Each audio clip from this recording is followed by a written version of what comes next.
You're listening to The Pulse on AMI Audio. I'm Grant Hardy. Jessica Hall is an award-winning documentary filmmaker who recently directed the short film Saturday. This is the story of her sister, Katherine, a Whitehorse-based woman with an intellectual disability, and her close relationship with her mother, Frances. This was produced by the National Film Board of Canada, and it can be streamed for free from NFB's website and on the NFB app. Jessica joins us now to talk a little bit about the film and also the creative process that went into it. Jessica, welcome to The Pulse, and thanks for joining us. Thank you. I'm happy to be here. Do you mind just telling me a little bit about yourself, really? What inspires you to create films, and what do you use? What inspiration do you use to create your films? Well, every film is a bit different, but I can talk about Saturday and the moment I thought it would make a great film. My mom and Katherine spend every Saturday together, and they started that when Katherine moved out of the family home and started living on her own.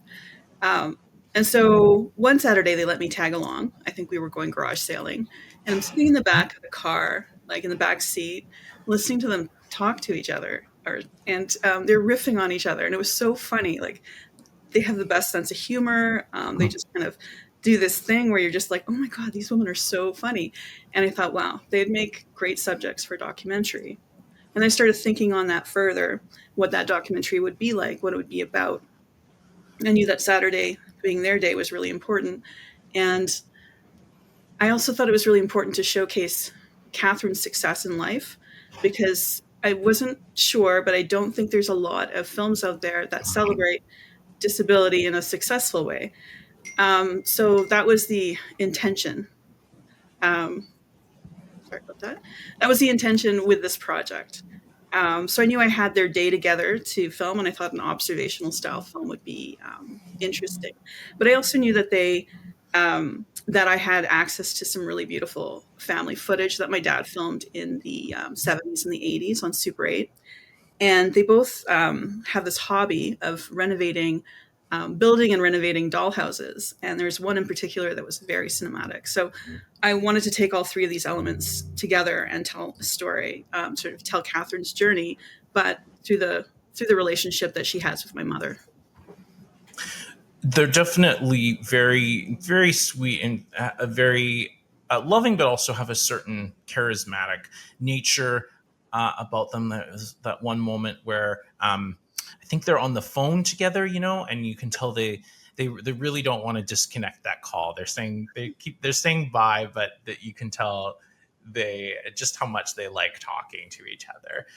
Did you have those sorts of like aha moments when you were hanging out with them on a Saturday? Was there like that light bulb moment, of like, this has to be made into a film? Yeah. Well, I mean, it was, being allowed to join them a couple times. Yeah. And they're just so funny. But Katherine does that when they're on the phone in the morning. She'll call, and it's the pattern. She'll call my mom in the morning, and that happens. So when we were filming, when we were shooting that scene, and she did it, and I was just like, this is great, because you have to do some things sort of as a setup. But in this case, it was still very much authentic. It was a very authentic expression of how my mom and Katherine are together and how they communicate. And yeah. It's really sweet. It's super sweet, their relationship. Can you describe a little bit more about their relationship? Yeah, well, Katherine's the oldest, so she was the firstborn. And, there's that special bond that a parent has with their first child. And as Katherine gained siblings, well, I think my mom really wanted to increase the family so that Katherine would always have friends. And she did. I mean, we're all friends. We all played together. But and Katherine's a very independent person. She likes to do things on her own. She, she won't accept a ride to work, for example. She prefers Mm. walking, unless she has something super heavy to carry, then she might. But she just likes to do things on her own. But so her relationship with my mom is it's a relationship based on friendship, rather than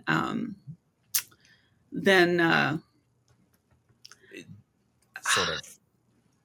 uh, Yeah, it's I'm missing the word, but yeah, it's just based on friendship itself, and so that and they're just really close.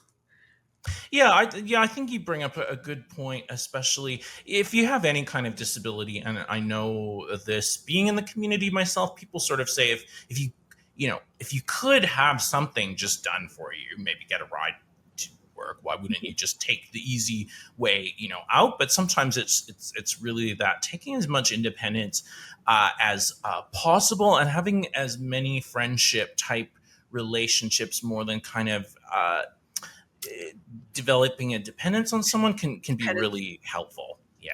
Yeah, I meant to say, yeah, they have a close relationship, and it's based on friendship rather than dependency.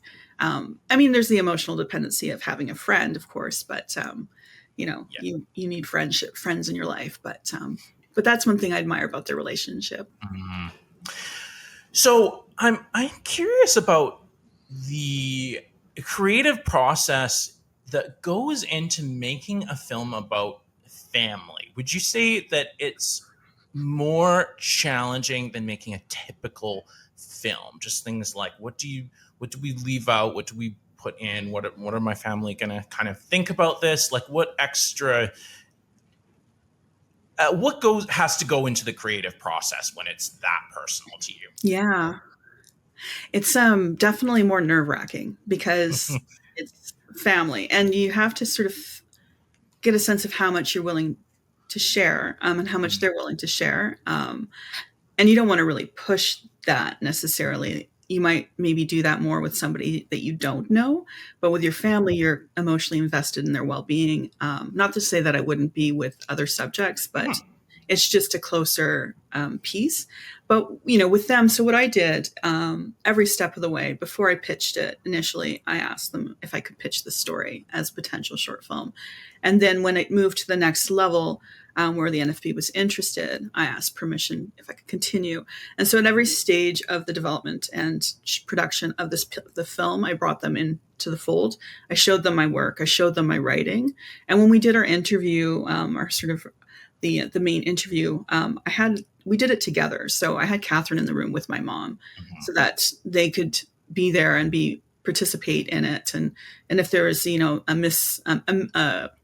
I just wanted to keep it really open, and think that really helps me feel comfortable telling the story, telling their story, and I just wanted them to feel comfortable with me doing it. So, Do you get a sense about how they felt about the process? Like excited or a little nervous themselves?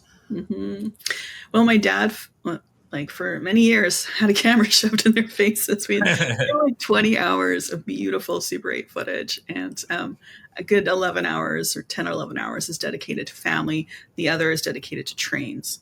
But I digress. And so they're very used to it, and I've filmed them before for other projects, and I typically, have the still camera at family functions, and I like to film a lot.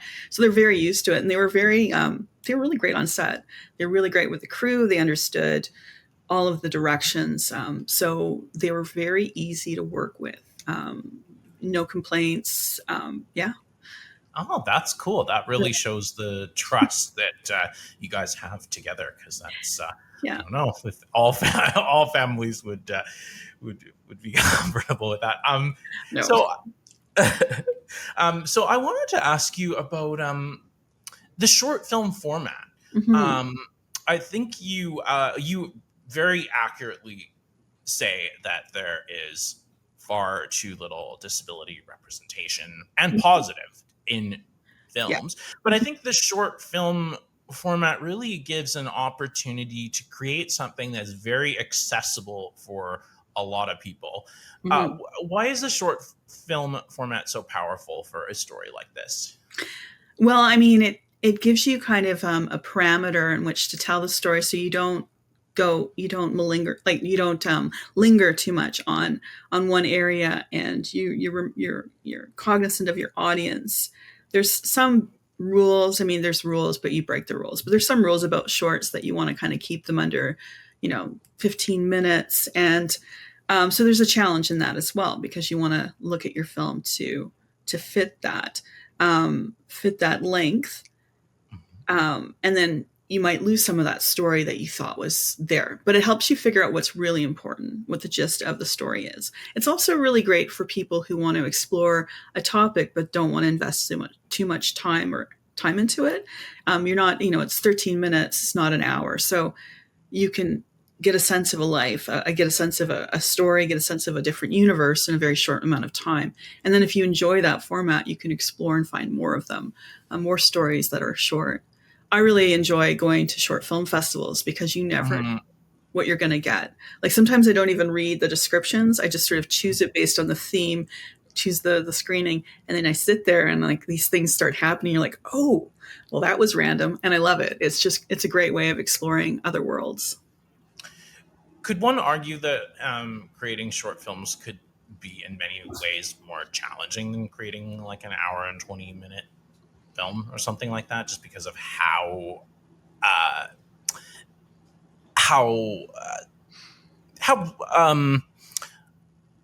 I'm not limited, but I guess how short a time you have to tell everything that you want to say. Yeah, I mean that is challenging because you have to really think about what your stories, well, you always do, but you have to really think about what is the most important thing.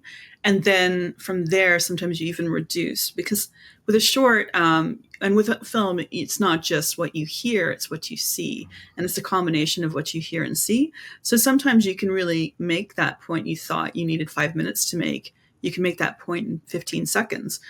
So it really opens your mind up to different ways of communicating what your intentions are, and then using all of the elements to your advantage, especially music, sound effects. All of these things can add to the experience and add to the communication of the piece. What do you think were the most challenging parts of developing this film, either personal or just artistic? For me, the most challenging was my nerves about telling a personal story, because most of my work is not personal. So this is a big step for me as a filmmaker to kind of go there. I tend not to put myself in my films. Maybe you might see a reflection of me, or you'll hear my voice. So this was a big challenge of how to, tell the story and be comfortable with sharing something so personal with the world. So that was something that it took me a lot of work, and the development was longer than the production itself. So it gave me time to really think about these things and really marinate on them and get comfortable. So I have to shout out to my producer, Terry Snellgrove. She really helped me work through some of these challenges. We talked through them. We kind of, figured it out together. So it was great to have her be my producer. Sometimes I feel definitely working on the reporting side, no problem giving my opinion on, whatever the story is, but I'm an incredibly private person personally. Yeah. I would imagine a lot of filmmakers or artists can be, and it's really difficult to move past that, tell something so personal. Yeah. What was the development process like? Well, with the NFB, so my film is 100% NFB film, where they hired me to write and direct. And you start by doing an investigate period, where you kind of research the topic that you're looking into, and making sure that you fully understand the ins and outs of it. And then from there, you go into a development period where you write a treatment for documentaries, like a documentary script. It gives a sense of the film you want to capture, the interviews you want to capture, the all the elements that you have where you're going to get to include into the film. And then after it gets greenlit, you go into production. And so you film, you do all the filming, and then from filming, it's post-production, and then it's done. And that's it gets finished. So you kind of have to pitch it to them and then wait for their sort of feedback, suggested changes, and that sort of thing.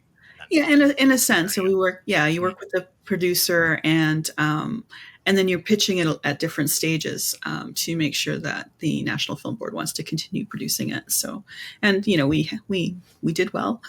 we got it. We got it through the gate, and we got it finished. So that's great.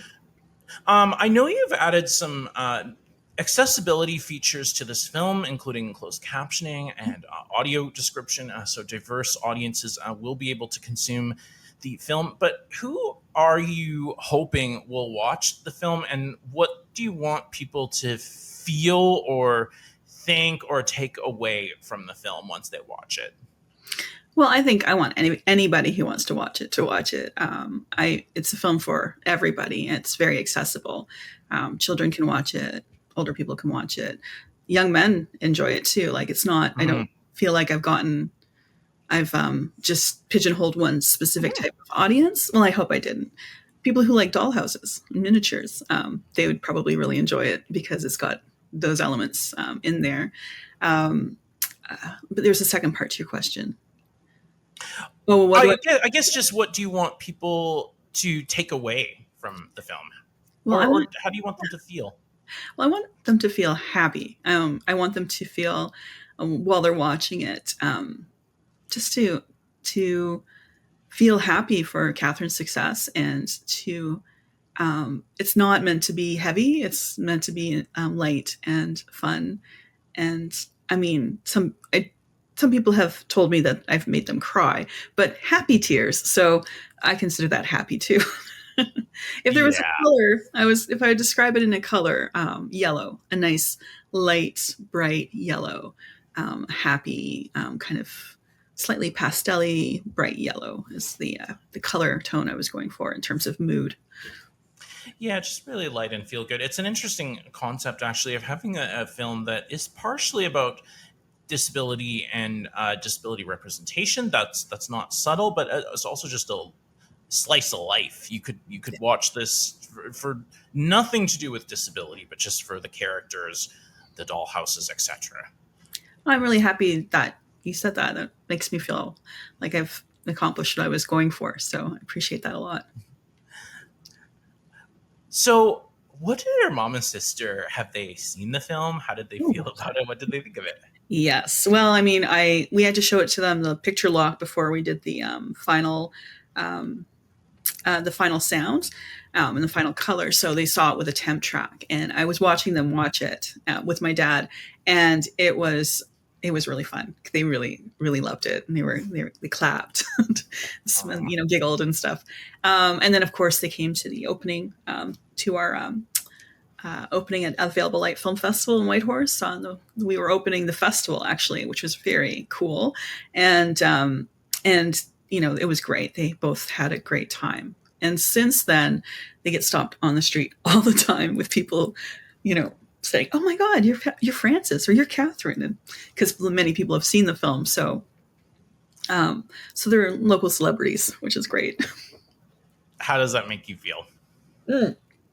It's great. Like I love hearing the story. Like every and it's Saturdays because they hang out every Saturday. So at the end of Saturday, Katherine will tell me, "Oh, so and so, or this person that looked like this said hello," and blah blah blah, and sort of the different stories of getting having their fans come up to them and say hello, which is fantastic. They love it. They love it. Like they're both very much more comfortable in front of the camera than I am, and so that's great. And I'm kind of a little, well, not super anonymous. Whitehorse is kind of small, but people who don't know me don't necessarily know I made the film, so I can kind of like be in the background to all of this, which I prefer. So, yeah, fair enough. And that's really sweet.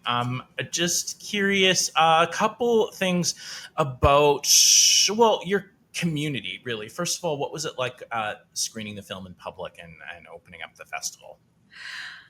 Oh, screenings are always nerve-wracking, right? I really like this film. I really love this film. And I was like, but will other people like it? I don't know.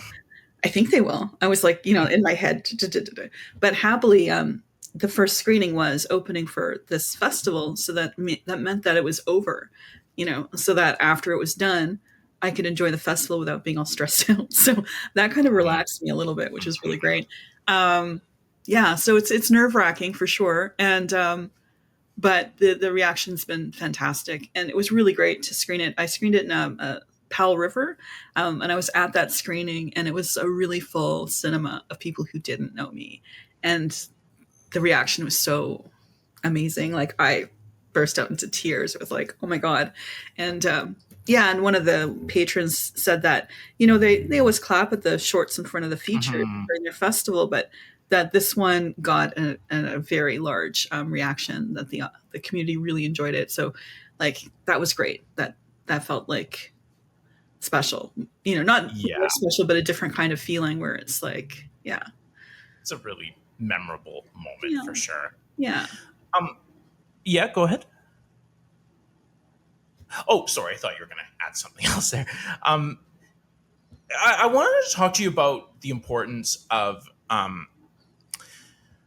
you know, smaller communities in films and TV. There's a lot of discussion, a little bit of discussion about where we're headed with the media. Hmm. And I think one of the scariest things to imagine is just thinking about what it would be like if all the films, the TV were produced in like huge cities, and there's less representation of smaller communities. So I Hmm. guess I'm just curious, can you talk about the importance of diverse representation from that Yeah. angle? Well, I mean, stories are everywhere. And if you relegate story making to one area, you're going to end up with kind of the same old, same old. I think it would just get boring after a while. Um, and there's so many beautiful, beautiful treasures to uncover in our small towns across Canada and in the north. We're all very different.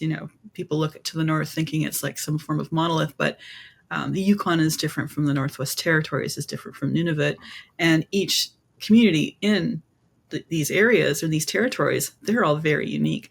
So I'm really lucky that Whitehorse, I am in the capital of Whitehorse, and we have a nice, we have a scene, a very active filmmaking scene. Um, and yeah, so it helps us tell these stories from smaller communities. There's so many great short films coming out of the Yukon. I highly recommend people hunt them down. How do we hunt down? Sorry. How do we hunt down those diverse films from communities maybe we're not as familiar with? Like, how do people keep kind of kind of an ear out for those cool films they should check out? Well, I think film festivals, like we have Available Light Film Festival. Yellowknife has a the Yellowknife International Film Festival in November. So just going online and searching out the smaller festivals and sort of seeing what the lineup. If you can't make it to the festival, at least you get a sense of who's making the films, and you can kind of find them and follow them that way. Also, YouTube. I'm sure that like there's lots of short films on YouTube. Yeah, Uh, and um, that's and other social media avenues to find these filmmakers. But film festivals are the best because they've been curated by somebody, and so it's so random. So you just discover these beautiful, like these little stories from all over the world, and you're like, what? This is great. mm. It's a great way So to spend a evening. So yeah. yeah, that's the idea. So you said that there's a really good filmmaking community there. Are there any specific supports for people who are interested in getting into the Yes. game? Or yeah, Yeah, yeah. No, there are a couple organizations in Whitehorse, the Yukon Film Society, and they run the Available Light Film Festival. There's also the Screen Producers Yukon Association, SPIA. They rent gear and they offer training.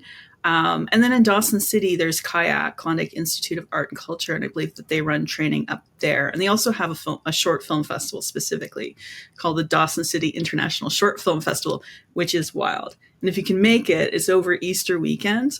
Um, and yeah, it's fun. It's a very fun festival to go to. Yeah. nice.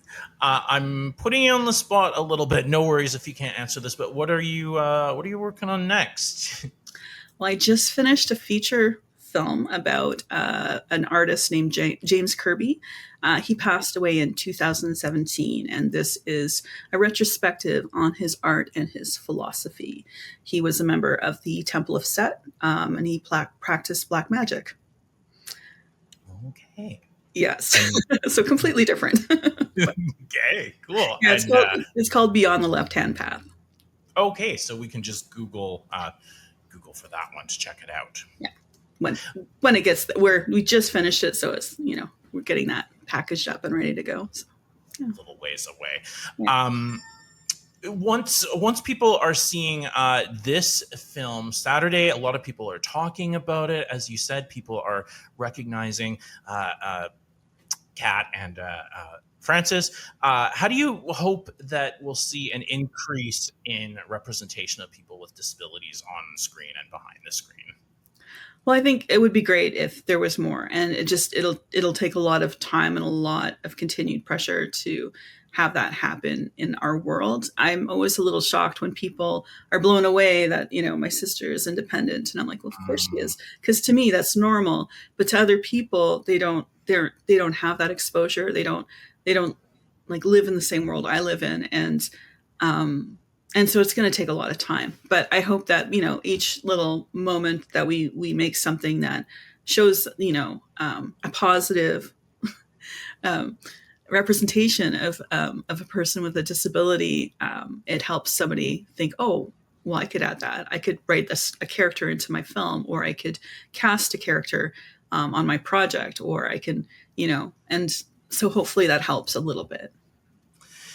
Definitely, I feel like one of the best places to incorporate that is schools or communities, kid-friendly films where kids are going to be exposed because they're just so open to disabilities. Kind of in adulthood that they shut us down a little bit and tell us not to ask, but I feel like young people are very, very open. So it's cool that your film is very kid-friendly. Yeah, it's kid-friendly. Yeah.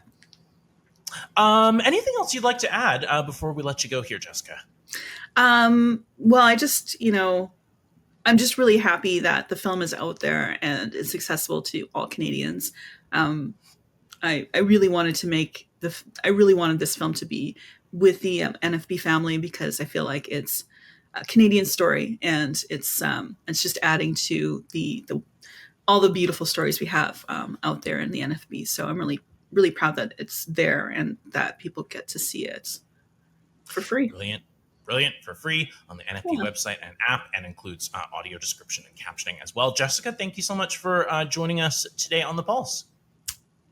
You're welcome. I'm really happy that I was here.